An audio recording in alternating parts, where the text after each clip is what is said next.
I always kind of knew I wanted to be an actor, but I never had the courage to do it. Everyone's journey and process is unique.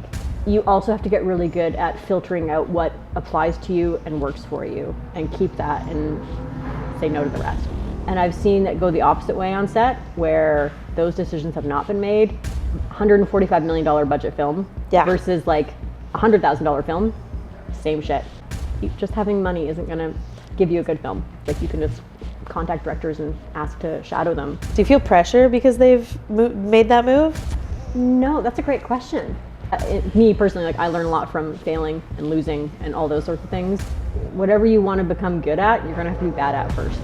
Before we get into this interview, if you could hit the subscribe button, it would mean so much to us, and it doesn't cost you a damn thing. Well, welcome, and thank you for being on the podcast today. Yeah, thank you. I'm super excited. Excellent. So I like to start at the beginning, always, of when you got bit by the acting bug. Oh, my story is pretty cliche. Yeah? Since forever? Since I was about 6 or 7. Yes. My mom took me to see Les Mis in Vancouver. Oh, wow. Yeah, and I remember just like peering over the balcony. And I remember it was the Lovely Ladies like song and dance thing. And I just was completely taken away. And I was like, oh, I want to do that. That's amazing. Not knowing that they were prostitutes. My poor mother is like, okay. Wait, which part do you want to do? Yeah, and then they were just in pretty dresses singing and dancing. But I remember being so transported. Like, that was... Like, I really felt that, but didn't know what it was. Nice. And then she, God bless her, she put me in dance classes, musical theater classes at like the rec center growing up. Nice. And I did terribly in elementary school, but had tons of like arts, like dance extracurriculars. Right. And there's this big fine arts high school in Langley, BC. So my parents moved from North Vancouver to Langley, which is like an hour and a half away, so I could go to this fine arts high school. That's amazing. Yeah. Shout out parents. Shout out mom and dad. Yeah, shout out mom and dad. Their entire lives. Like, yeah, that's nuts. That's amazing. Yeah. Do you feel pressure because they've made that move? Or did you feel pressure? No, that's a great question. No, I don't think I did. I think I only realized as I get older how grateful I am for how much they sacrifice for me. And even just for like the training I got at SFU, like I did the Simon Fraser University theater training. Like, so good.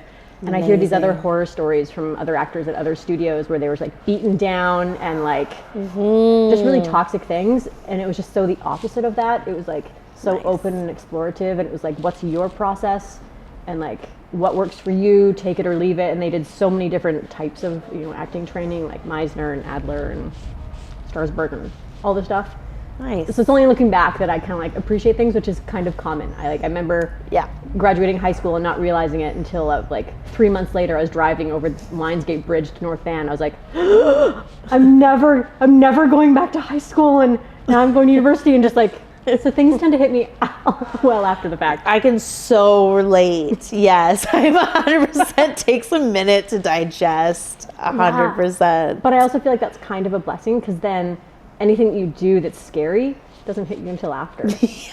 Right? So it's like you're like, I'm just totally cool in the moment on like when things should really be freaking me out, and they don't. Nice. Yeah. That's amazing. Yeah, that's a gift. I don't know if I have that part, but that's awesome. Yeah. And so when did you move to Toronto? Oh, so my husband was a chef with Earl's for a while. Oh, okay. So, we moved to Miami in the end of 2013. Oh, nice. We lived all over the States until 2017. And so we moved to Toronto in 2017. Okay, wicked. Yeah. And did you do acting in the States while you were there as well? No. Yeah, so we moved every year and a half. And it's a lot. It's a lot. And we were opening restaurants, which is a lot. The same hours as being on set. Yeah. If not more. Yeah. Like, we were opening restaurants, which is super, like, honestly, the experience was so great. But it is like being on set. It's like there's this chaos that you kind of have to embrace, and everyone's just like figuring it out, bootstrapping it. Like, you think it's all really well organized, and it's like it's controlled chaos. Really, everyone's just trying to not drown. Absolutely. But we moved to Miami, and Miami is very much music videos, models in bikinis. I'm 5'4", curvy Irish chick, so not a lot of calls for that. I did get an agent. And I think I went out for like 2 auditions for short films that were just But honestly, I was also quite disillusioned with the industry after graduating from theater school, going into the scene in Vancouver. So I kind of had fallen out of love with the industry. So I kind of was happy to try something else and move on. So it was kind of just like a break in my career. Okay, nice. Yeah. A happy break. Yeah, that's kind of, I think that's life. Like, it's all ebbs and flows, right? So 100%. And our teachers told us that in acting school. They were Yeah, like, and we didn't go get a believe life. them at all. Yeah. I'm like, I just love acting. I just want to be an actor. They're like, okay, but you also just have to have a life. Yeah, they're like, you're not going to be working all the time. No. Like, yeah, okay. But like, honestly, it is that. I've been getting into comedy lately, and I'm watching Judd Apatow's masterclass. Yes. And he talks about how much his own life influences his work, and he gives like direct examples of things that happened to him that are now in his films. Yeah. And I feel like that, like, there's so many things that you get just from life, from opening those restaurants. Like, there's so many stories and experiences now that make me such a richer person, and yeah. You do a lot of material on restaurants, let me tell you. Yeah.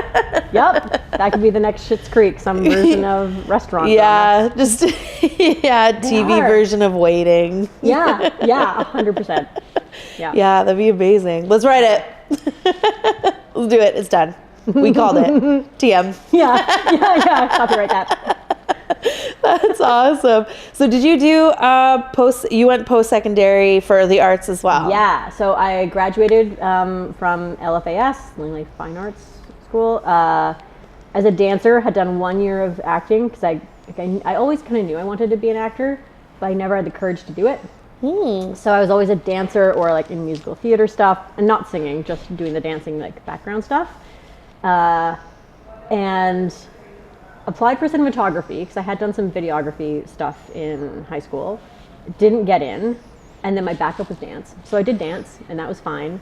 But when it came time to declare my major, I like could not pull the trigger. Really? I was like, I can't be, like, I love dance, but I just couldn't, like, there was something in me, and I was always just like staring in the window at the theater department kids doing their weird exercises, like, what's that? So I changed majors halfway through university. Nice. Had to do an extra year to catch up on credits and whatever, but changed to acting, started the acting program, and I technically had like a bachelor's of theater performance. Amazing. That's wicked. Yeah. And what was your biggest takeaway from that experience? Oh man. Like I know you learn like a lot. I mean, that's the point. I think it's hard because you do get that. The biggest takeaway is that everyone's journey and process is unique. You know, like, as much as we try and get advice from a lot of people, and that is really helpful, you also have to get really good at filtering out what applies to you and works for you, and keep that and say no to the rest. And not hold that as like, oh, like Benedict Cumberbatch does that, I should do that. It's like, try it. Does it work? No? Cool. Throw it away. Like, that's great, because now you're one step closer to finding the thing that does work for you. Yeah. Right? Yeah, for sure. And you're always finding that. I think, like, we're always evolving and learning. So your process should always be this, like, living thing that you're trying and testing new things. And Do you take classes still? Yeah, on and off. I haven't for a while. So I was training at LB. Nice. Which I loved. Shout out Daniel Karp. He's so great. And that's just it, right? Like, he really works for me. Right. He might not be the coach for everyone. But for me, I really love their method and their style. Like, they're a very open, they always say, like, allow, like, just like acting is the art of allowing and listening. And for me, that works. Because I think I tend to be quite analytical and technical. I get in my head, when really all you have to do is breathe deep, be present, and let the script affect you. That's it. You don't have to do a lot. You don't have to try so hard. I know. It's so hard to do all of the stuff that you've learned to do, all of it, and then throw it away, as they say. And you're like, son of a bitch. But that's the thing. It's like in dance, though. It's like you do all this technical training, right? Like, you do classical ballet training. So that then when you're on stage, you forget about it and you just express yourself. But you're going to have turnout. You're going to point your feet. You're going to move your arm a certain way, because you've done all that training. It's just in your body. And that's why I think we always tell actors to constantly be training, is because then when you go do it on set, like, you can just trust yourself that you have that foundation of training and experience, and you can just trust yourself to let go, allow, be present, listen, and all that training you have is going to come through. Instead of like, I really want to be good, I'm going to push, I'm going to try and cry, instead of like whatever else, like maybe your character laughs, like, and that's a totally, a great choice. It's a different choice. It could completely work. As much as I hated Gladiator 2. Yeah, can we talk about that? Let's not talk about that. That movie doesn't need any more time spent on it. I'm sorry. And I'm a huge Pedro Pascal fan, so that's the only reason I went. But so, for example, to me, I really love the part when they get caught with their like, uprising, and he comes in and they're all pissed off, and he laughs. Yeah, it's like he laughs and has this moment of like, well, fuck. Yeah, exactly. Can you swear on this? Yeah, 100%. Okay. Yeah. Fair warning, I'm a pirate. So like that, right? Like that's a really different reaction to have to that scene, which could have been so dramatic and tense and tight. And his character just laughed because he's like, fuck, like that's, I'm done. Whatever else, go on. You're like, tear me limb from limb, feed me to the wolves. Like, that's obviously what's going to happen here. So, okay. Right. Yeah. Yeah, 100%. Yeah. Not forcing anything in the moment. Yeah. Yeah, it's hard. It's incredibly hard. I think people don't realize, like, acting is the art of doing nothing. Like, just existing and being, which is so hard because as soon as there's cameras and lights, we all... I don't even know how to be right now. Duck face and awkward and like... Yeah. Yeah. I was like, oh, is this angle okay, or is this angle okay? Yeah, the camera can tell. Like when you're nervous, when you're whatever, it can probably pick up on all my hand gestures right now because I'm apparently doing that. A hand person. It's all right. I'm like, stop! Don't do anything. Yeah, I just hold my hands now. Pretty much, I'll catch myself. It'll be like, that's gonna look weird on camera. My hand's gonna look huge. Just move that. Yeah, 100%. Yeah, being in your head is it's a skill. Has its time and place. Like I think when you're doing anything like pre-production, script breakdown, and like obviously you go through scripts like that. Yeah. But yeah. So yes, I trained there. Last year I took a directing course at LB. Oh, nice. That really changed my perspective, and I'm kind of more interested in that now. Oh, really? Yeah. Ooh, tell more. I took this class with Kat Hostick, so she's directed a bunch of stuff, and it was just, I think. I also directed in university as well for a semester doing black box theater projects. So I directed like 2 3-person 1-act plays. Nice. And it was just really interesting because as actors, you kind of have these like horse blinders on where you're just focused on your character and their experience, their world, how it affects the story, how you can properly, help tell the story. And as a director, you're like taking those blinders off and it's everything. Like you're suddenly concerned with all the actors' emotional interactions, the framing, the costuming, like the lighting changes, the pacing of everything. And I am quite obsessive and analytical like that. Like my favorite part of any TV show is behind the scenes. Yes. So I'll watch the crap out of all those multiple times and just like pick it apart. And like, so that for me is really what I love. And I love being on set. I love the whole process. I've also realized I love like pre-production all the way through to post. Nice. So as much as I love being an actor, like as a director, you get so much more fun and more things. It's like a bigger creative outlet, different, like fulfilling in a different way. I still love both, but yeah. Amazing. Yeah. What kind of stuff would you like to direct? I don't know yet. I think that's something I'm kind of leaving open. I'm directing my first thing, like my first film thing. This February, so me and a group of my friends are doing the comedy film igniter with Firecracker Department. Nice. So I'll be directing that on February 17th. Amazing. Which is awesome.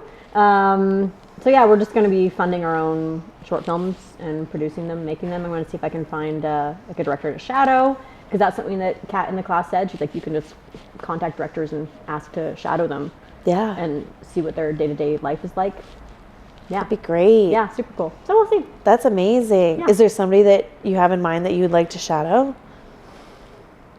No, because I'm like, I think everyone I'd want to shadow is too big and famous. Right? Sarah Polley? Just, Sarah Polley, if you're watching. Sold on the awkward smile. Instantly hired. But also I kind of want to see like one thing I've learned, because I also AD on, like I AD sometimes, so I've just been on a lot of sets. Like I've also learned like what not to do, which is also so helpful. Like you can be on a set where everything's going wrong and you're like, this is how not to handle this situation, or this is like what's missing here. Yeah. So, What are some examples of what not to do? well, so in the class, she talks about how on the day when you're on set as a director, all you're doing is answering questions you've already figured out the answers to. So you've already storyboarded, you already know the framing, setup, wardrobe, costumes, blah, blah, blah, blah, blah. Everything's basically figured out. You're just there so that people can confirm, ask questions. And I've seen that go the opposite way on set, where those decisions have not been made, and it starts taking a lot of time to try and figure these things out. And you do not have time on the day. Like on the day, you are balls to the wall, like every second counts. Same thing with like rehearsing. Like I would always rehearse with my actors, because you should be going into scenes knowing the rough structure of what you're going after, kind of like, so it's not the first go at it. Yeah. Or at least, so there's some structure, because if you start having rehearsals with the crew there, you can't film because you're figuring out blocking. It's a time suck. You don't have time. And like on feature films, it's like $500 a minute or something stupid. It's even probably more than that. Yeah. So it's like, you can't have a 15-minute rehearsal with your actors while the crew waits around. So you have to have done all that work beforehand. You have to know your frame, right? Like, yeah. Yeah. And also be flexible too. So that's the flip side of it, right? So many years ago, I was an AD/PA on Twilight, like the third one, the last one. Oh, nice. Yeah, super great experience, because it was so interesting to see like $145 million budget film versus like $100,000 film. Same shit. It's the same crafty. It's like you're still struggling with the same like time constraints and just trying to get everything done. Like it honestly was surprising how similar it was. Oh, that's so comforting. Yeah. I like that. Yeah. So like budgets are budgets, and you can do more, but more isn't always necessarily more. Like, yeah, you know, like Gladiator 2. Just because you have the money to throw it at a movie, it's not always the greatest. Or, yeah. I mean, this is me being super critical, and I'm probably going to have someone roast me and say I'm wrong. But like the Safdie brothers, so I love their work. They're out of New York. And they made a movie called Good Time, which was like a run and gun with Robert Pattinson back in the day. Right. And they did that for like $50,000, I think. Like they literally, they didn't get permits for shooting anywhere. They ran in handheld to like Pizza Hut, shot in the Pizza Hut bathroom with the employee banging on the door, and that was part of the scene. No way. So there's like, those things are like really inspiring, because the film is just like so fast paced, so great, so well acted. And then they do one like Uncut Gems with Adam Sandler and Idina Mendes. Huge budget. Martin Scorsese executive produced it, and I wasn't as much of a fan, because I don't know, there was something for me. There was something about it, pacing wise, it didn't work. It was just constantly at 10. There wasn't a whole lot of up or down. Anyway, for me, it just didn't work as well. So it's like, just having money isn't going to give you a good film. Yeah. Sometimes creative blocks help, and that was something I learned in university. So we have this program called Black Box Theater, which is basically SNL. So you have to do a 1 hour live theater show every 2 weeks. So week 1 was writing, casting, rehearsing. Week 2 was tech and shows. Wow. And it was really fast, which is, I mean, SNL's even faster than that. Yeah. So insane. And the Black Box was insane. But they always gave us some kind of parameters. So it was always like, it was in the round, or it was a proscenium thrust, or and this was the theme of the week, and we had something like that. And they gave us 1 week where they didn't give us any parameters, and it was the worst.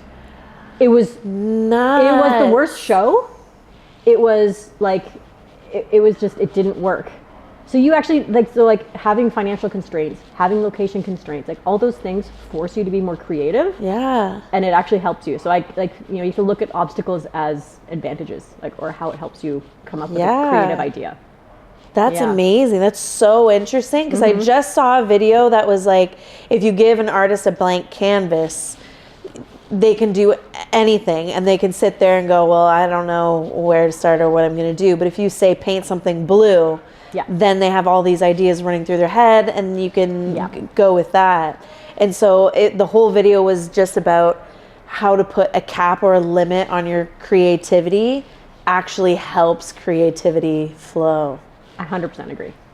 That's amazing. Yeah. I love this study. It's now a study. I know it's your life, but but yeah, like, and so the Firecrackers does that. So they give you a line and a prompt. So your short film has to be under 6 minutes, has to include this line and prompt. You make it in that time period, but it helps. Like that helps give you that structure. Amazing. Yeah. That's so cool. The one time I didn't like this was the 48-hour film project. Those are insane. I've talked about it. It did not go well for me. Those are like just a testament to determination. Yeah. Like, you don't have to make something good. You just have to make something. Yeah. And it was something. But it definitely was not good. But here's the thing. Didn't you learn from that? Yeah. Yeah, I definitely learned. Right. Not to, no. Well, like, but what not to do? Yeah. Right? So it's like, okay, like, A, that is impossible. Yeah. Right? Or like impossible without having all these other things set up first. I don't know. I think you learn a lot. Me personally, like, I learn a lot from failing and losing and all those sorts of things, just as much as from wins and successes. Yeah. Probably more. I think I learn more from those. Are you afraid of failure? Oh, 100%. Yeah? Oh, yeah. Okay. So when you say that, I'm like, oh, damn, you're so comfortable with failing. No. That's great.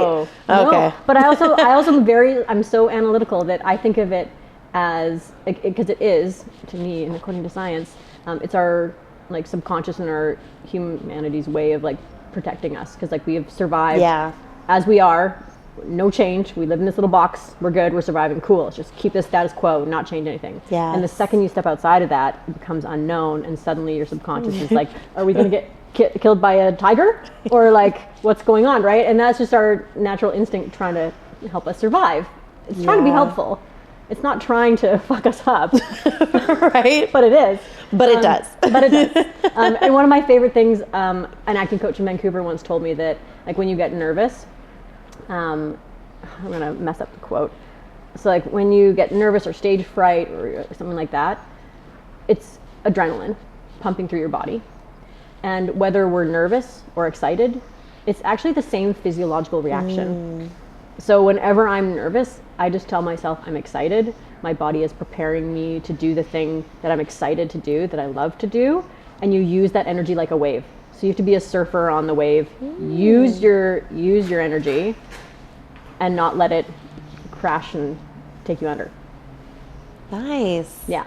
So for me, I always do that. But, I 100% get nervous, and I remind myself it's a gift. Use the energy. So like if you're on a big set and you're like, oh my God, then you do the whole, what is it? Like you name 3 things, you touch 3 parts on your body, and you get present in the again. Present moment.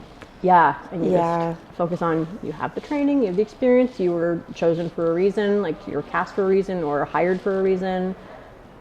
Use the energy, and it's just your body's way of helping you do the thing. Yeah. And it's nice talking to like a multitude of people, because it's everybody on the set kind of feels that way at one point or another. Like if it's not that set and you're comfortable, and you know you're AD on this TV series and you're all know what you're doing, it's different. But you're gonna go on a set at some point where you're like, oh damn, I'm nervous. Yeah, even as an AD, like think about it. Like the first time you're doing $1 million budget, you're gonna be like, you're gonna feel a certain way about that. Yeah.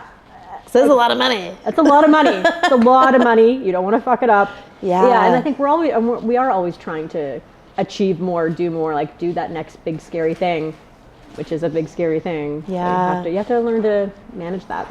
For sure. Yeah, especially as a creative, especially as an actor, we're constantly pushing ourselves outside of comfort zones. So we have to be especially, mindful about self-care and how we talk to ourselves, like subconsciously, and all those things. Yeah. Well, when you're negative or catch yourself in negative self-talk, what's one way you switch it? I tend to journal.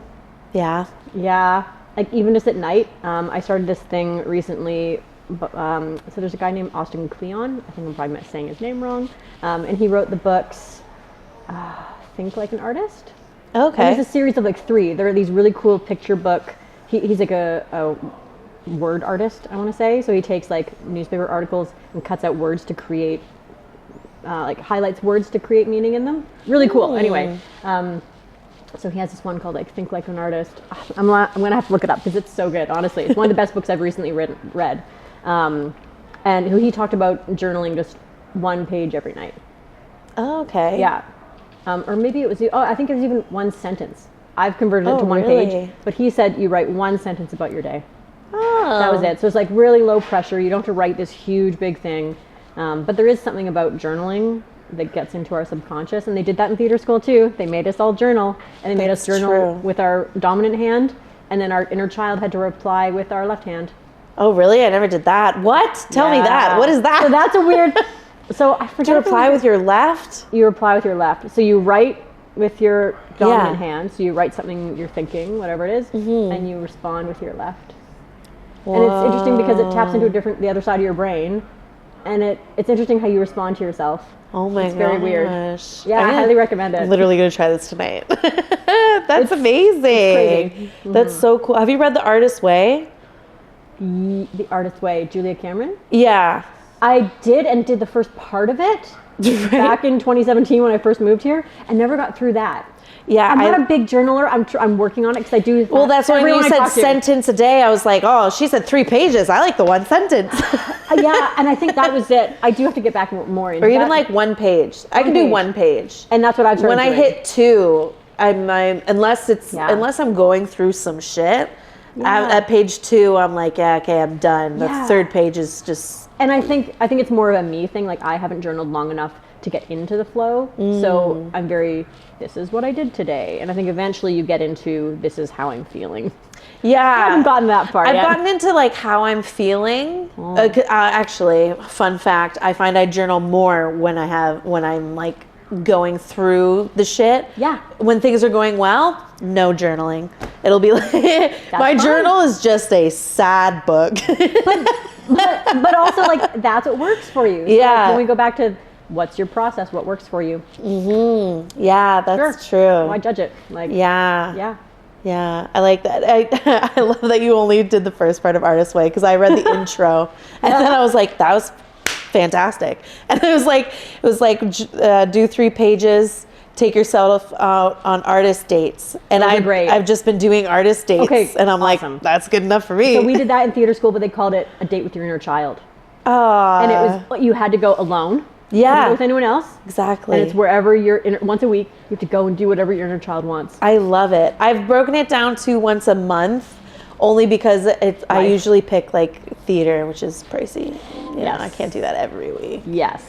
But I love it. It's so nice. And it's so, like the first time I went to a movie theater by myself, liberating. I don't know why. Liberating though. And I went, it was Hidden Figures. It wasn't even like that long ago.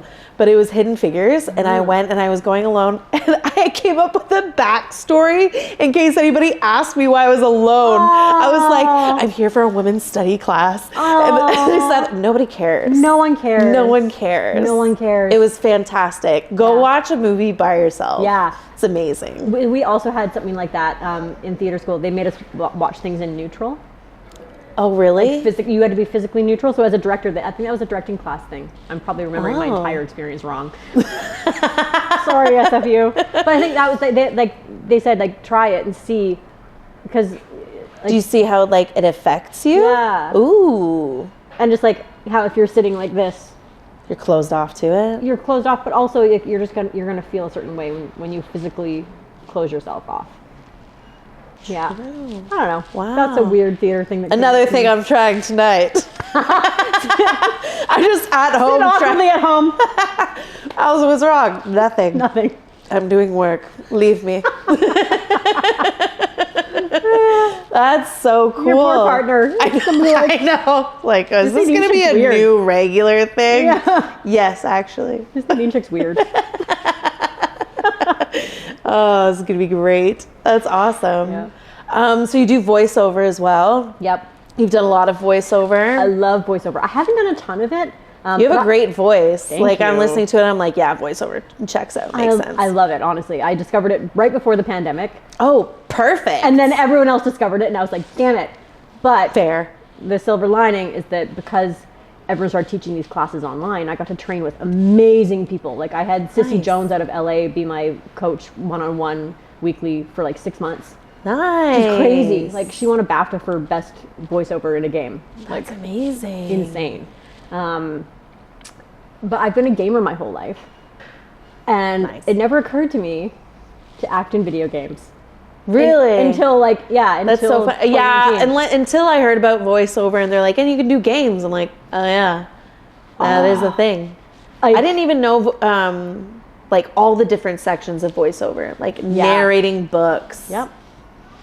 I would never think to do that. I thought someone just was, I don't know. Commercial promo or like IVR, like, you know, the voice on phones where it's like, press 1 to talk to blah, blah. Yes, exactly. It's so vast. Or like corporate videos. Yeah. I mean, that will be AI now, but. It is to a degree, but I mean, honestly, AI's here. It's coming. We have to adapt to it. Yeah. And I do still think, like, obviously protect artists as much as we can. Oh, yeah. Because, like, I personally think that your voice is part of image and likeness. Like, no one should be able to duplicate it without your consent and contract. And there's something, I've had a lot of actors have that problem. Yeah. There was the original voice of TikTok. It's Beverly Standing. Yeah. Exactly. So it's like, it's pretty scary. Right? Yeah. So tell me about your voiceover experience. With gaming. Yeah, so I trained for a couple of years. I trained with Victoria Atkin out of LA. I did mocap vaults here in Toronto, which is awesome if you want to do motion capture and performance capture, 100%. Which is like the weird suits and you. That's ultimate play. Oh, I think that's got to be ultimate play. And for me, it's ultimate acting because you have no set, you have no wardrobe, you have nothing to tie you to the world. It is all your imagination. It's amazing. Like, so that is acting on steroids. Yeah. It's like when you're a kid and you're just in a black box theater. Yeah. But it's so hard. Like, okay, you're on a frozen cliff in the tundra, you're shivering, you're blah, blah, and you're doing this scene. So it's like you have to remember to shiver, but like do it authentically. And and you can't, like, it's so amazing. So it's like cinema acting with your face, but theater acting with your body. It's like, it's so complex and yeah, it's amazing. I love it. That's fascinating. Is it easy to overact in mocap? Yeah, but you also realize how much you do just with your face and just things that don't read. Like, you have to really consider yourself just the skeleton on the screen. And it's amazing how much story you can tell with your body and how much we don't know how to do that as actors. So I do think it's made me a way better, even like on-camera actor. Yeah. Because it makes me aware of all like the gesture choices or like even small things, like small ways that you hesitate before doing something that tells something about your character's, you know, perspective and thought. And yeah, anyway. Nice. So I did that. I just trained a lot, and I had an agent in Kelowna, like a small agency who started as background. It was my friend referred me. So I have never actually paid for voiceover demos. I've done them all myself. Yeah, they're expensive. They're really expensive. They're really expensive. They take a long time to do, so I do get why they are. Oh yeah, 100%. I totally understand why. But they're expensive. They're expensive.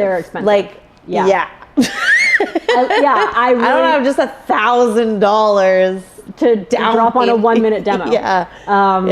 So I had this voiceover agent and was just auditioning for stuff.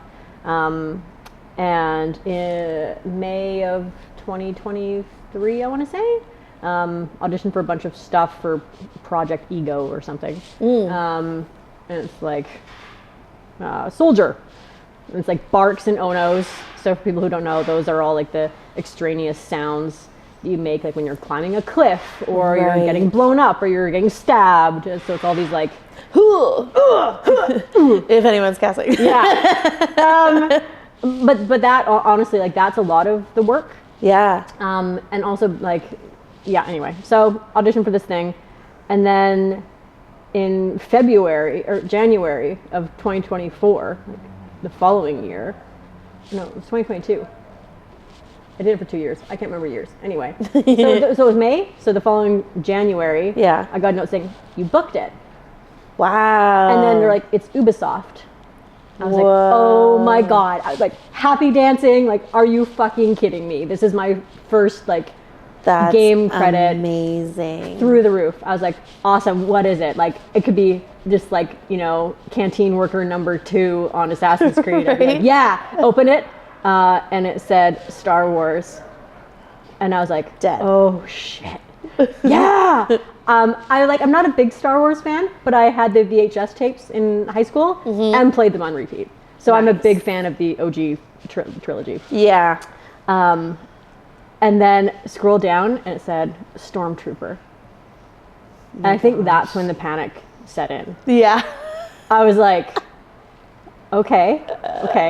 And then I kept scrolling and it was like 500 pages. Stop. And I honestly was like, oh my God.